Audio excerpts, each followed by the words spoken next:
nephews or whoever about investing is to, to start saving when you're young. So Sure. that this way, if the day comes when it happens to you, if, whether it's a job change or merger or eventually retirement, you have something to live off. Yes. Right.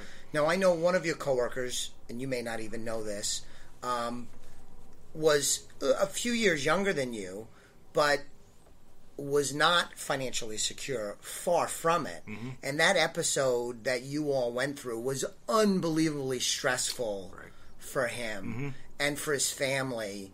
And, losing a job is always scary. But when you get into your 50s and early 60s, boy, I don't want to be that vulnerable. I'm 48. I don't want to be that vulnerable ever, let alone when you think you're closing in on getting towards retirement.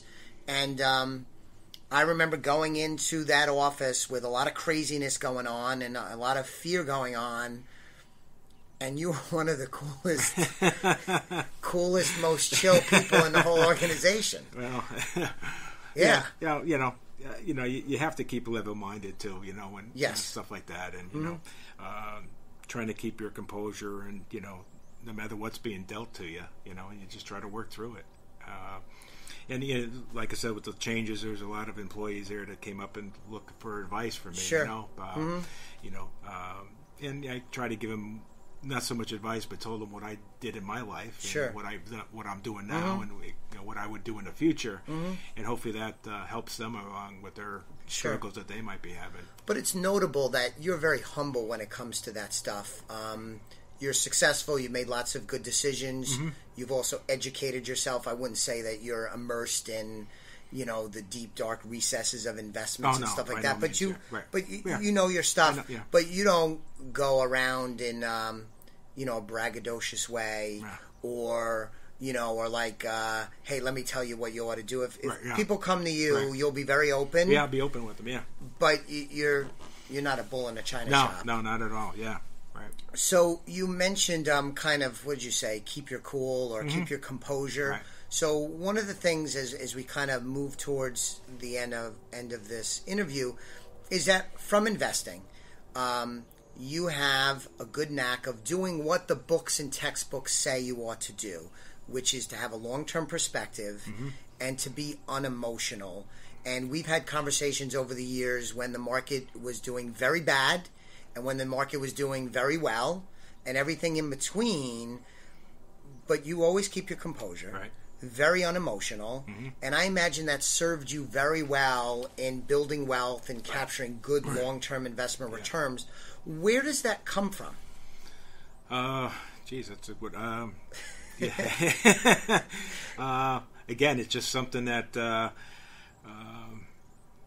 hard to say, really. I don't know where it comes from. Maybe it was my upbringing with my mother. Having to keep fast with the fact that she's raising the 4 children, and her determination to stay with it, and etc. And I think maybe a lot has to do with that too. I think. How much of it is you've described yourself to me as you're an optimist, just a sunny nature disposition. Yeah, true. Yeah. And that if something bad happens in the market and maybe in other parts of your life, that you say, oh, that's okay, things will get better, or they'll improve, or I'll get through this. Yeah. But it's not this unemotional long-term perspective. It's not because you've done intense research and studied the market or investments for 100 years worth of history. No, not at all. I mean, just over the years that I've been investing, I mean, I've seen the market going up and I've seen it going down quite a bit. And when the last one hit back in 2008, 2009, the Great Recession. If I looked at my paper losses, like, wow, but that's just paper loss. I'm not touching it. I'm not going to withdraw it. And if I withdraw it, yes, I would have had a big loss. Stood with it, and I almost tripled my money since then, just by virtue of staying in the market and writing it out. Sure. And that means a lot. It does. And what I think the lesson for me and for listeners too is not only did you stand with it, but you were a cool customer through it also. Right, There are some people that were like sleepless for months on end and completely stressed out, and then they were proven right too. Right. But you got the best of the both worlds because you were not really shaken. Right. Not really shaken. knowing that gone to, back in '88 there was the market crash in '87.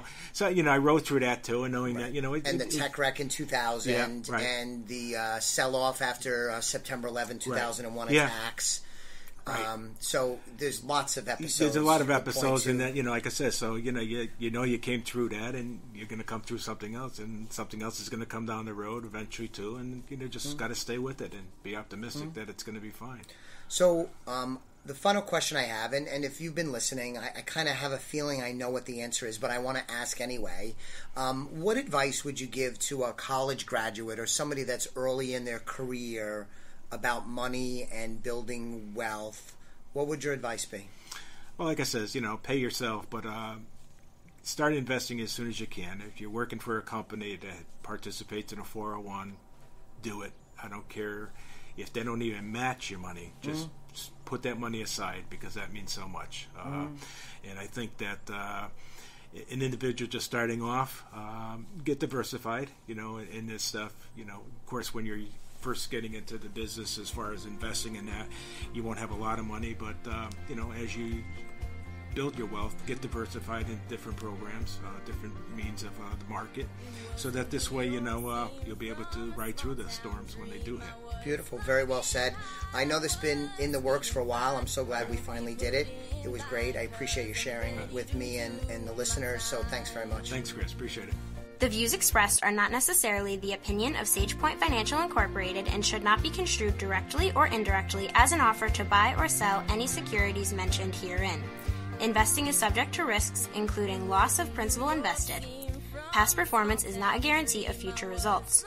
No strategy can assure a profit nor protect against loss. Please note that individual situations can vary. Therefore, the information should be relied upon when coordinated with individual professional advice. Please note, the information being provided is strictly as a courtesy. When you link to any of the websites provided here, you are leaving this website. We make no representation as to the completeness or accuracy of the information provided at these websites, nor is the company liable for any direct or indirect technical or system issues or any consequences arising out of your access to your use of third-party technologies, websites, information, and programs made available through this website. When you access one of these websites, you are leaving our website and assume total responsibility and risk for your use of the websites you are linking to.